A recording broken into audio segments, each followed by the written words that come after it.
നമസ്കാരം. സിനിമാ ലോകത്ത് ഒന്നടങ്കം വിസ്മയം തീർത്തുകൊണ്ടാണ് എമ്പുരാൻ ചിത്രം തിയേറ്ററുകളിലേക്ക് എത്തിയത്. 2019 റിലീസായ ലൂസിഫർ എന്ന ചിത്രത്തിന്റെ രണ്ടാം ഭാഗം എന്നതിനപ്പുറം മലയാള സിനിമ അന്ന് വരെ കണ്ട എല്ലാ എക്സ്പീരിയൻസുകളെയും മാറ്റിമറിക്കുന്നതായിരുന്നു എമ്പുരാന്റെ വാണിജ്യ വിജയം. മലയാളത്തിലെ ഏറ്റവും കൂടുതൽ കളക്ഷൻ നേടിയ ചിത്രമാകാൻ ഇനി എമ്പുരാൻ നിസ്സാര തുക മാത്രമേ ആവശ്യമുള്ളൂ. എന്നാൽ ചിത്രം വലിയ രീതിയിലുള്ള വിവാദങ്ങളാണ് തുടക്കം കുറിച്ചത്. സാമൂഹ്യ മാധ്യമങ്ങളും സിനിമാ ലോകവും കടന്ന് വലിയ രീതിയിലുള്ള രാഷ്ട്രീയ വിഷയമായി എമ്പുരാൻ മാറി. ഇന്ത്യ ഒട്ടാകെ ചർച്ച ചെയ്യുകയും ചെയ്തു. പാർലമെന്റിൽ വരെ എമ്പുരാൻ ഒരു ചർച്ചാ വിഷയമായി നിൽക്കുമ്പോഴാണ് ചിത്രം റീസെൻസർ ചെയ്ത് വീണ്ടും റിലീസിനെത്തിയത്. റീസെൻസർ ചെയ്ത വേർഷനാണ് ഇപ്പോൾ തിയേറ്ററുകളിൽ നിറഞ്ഞ സദസ്സോടുകൂടി കളിച്ചുകൊണ്ടിരിക്കുന്നത്.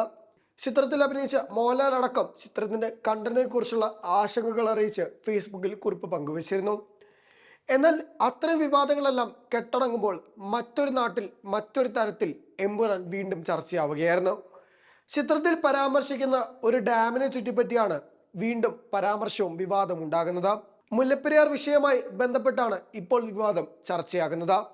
സിനിമയിൽ അത്തരമൊരു ഡാമിനെ കുറിച്ച് പരാമർശിക്കുകയും അത്തരമൊരു ഡാം തകർന്നാൽ കേരളത്തിന്റെ ഭൂരിഭാഗം ഇല്ലാതാകുമെന്നുള്ള ഡയലോഗുകളും സിനിമയിലുണ്ടായിരുന്നു. ഒരു ജലബോംബാണ് കേരളത്തിന് മുകളിലുള്ളതെന്നുള്ള സിനിമയിലെ പരാമർശവും ശക്തമാണ്. ആ വിവാദമാണ് ഇപ്പോൾ വീണ്ടും ചർച്ചയിലേക്ക് എത്തിയിരിക്കുന്നത്. உலகமெல்லாம் வெளியாகி இருக்கக்கூடிய பிருத்திவிராஜன் இயக்கத்தில் வெளியாகி இருக்கக்கூடிய எம்புரான் திரைப்படம் முல்லைப்பெரியாறு அணைக்கு எதிராக நிறைய விஷயங்களை பேசி இருக்கு. சர்வதேச பேன் இந்தியா திரைப்படம் என்று சொல்லி எடுக்கப்பட்ட அந்த திரைப்படம் கடைசியில் அது முல்லைப்பெரியாறுல வந்து நிற்கிறது. அணை உடையாது என்று சொல்லி 2014, 2006 ஆண்டு உச்சநீதிமன்றம் 2 தெளிவான தீர்ப்புகளை கொடுத்த பிறகும் அந்த அணை உடையும் என்று அந்த படத்திலே கதாநாயகி என்ன செய்கிறது, ஒரு வசனத்தை பேசுகிறது. இதுபோல நாம் ஒரு படத்தை எடுத்து கேரளாவில் திரையிட முடியுமா என்று தெரியவில்லை. படத்தினுடைய தயாரிப்பாளர் கோகுலம் சிட்பண்ட் உரிமையாளர் கோபாலன் இந்த தமிழ்நாட்டிலே 442 சீட்டு நிறுவனங்களை நடத்தி வருகிறார். தமிழ்நாடு முழுவதும் ஆண்டொன்றிற்கு 8000 கோடி வருவாய் ஈட்டக்கூடிய இந்த கோகுலம் கோபாலன் இந்த தமிழ்நாட்டுக்கு எதிராக படம் எடுத்து அதை தமிழ்நாட்டிலேயே விநியோகமும் செய்திருக்கிறார். கேட்க ஆள் இல்ல தமிழ்நாட்டு. இப்படி ஒரு படத்தை நாம எடுத்து கேரளாவில் போய் திரையிட முடியுமா? முடியாது. அதான் சர்வசாதாரணமாக கம்பம் பள்ளத்தாக்கு, முல்லைப்பெரியாரை நம்பி இருக்கக்கூடிய இந்த கம்பம் பள்ளத்தாக்கிலே முக்கியமான நகரமான கம்பத்துல ஒரு தியேட்டர்ல கூட அந்த படத்தை திரையிட்டு இருக்கிறாங்கன்னா தமிழர்கள் மான உணர்வும் இன உணர்வும் அற்றவர்களாக போய்விட்டதால் தான் இந்த சம்பவம் எல்லாம் நடக்கும். இதை அனுமதிக்கலாமா? எம்புரான் திரைப்படம் சர்வதேச அரசியலை பேசினாலும் அது எங்களுடைய இனத்தின் மீது கை வைத்திருக்கிறது.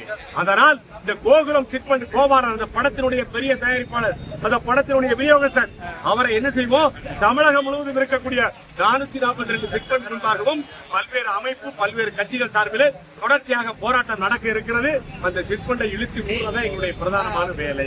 அங்க சீட்டு போட்டுக்கக்கூடிய தமிழர்கள் என்ன செய்யணும், அங்க போட்டுக்கக்கூடிய சீட்டு பணத்தை திரும்ப பெற வேண்டும். அது ஒரு நம்பகமான நிர்வாகம் அல்ல.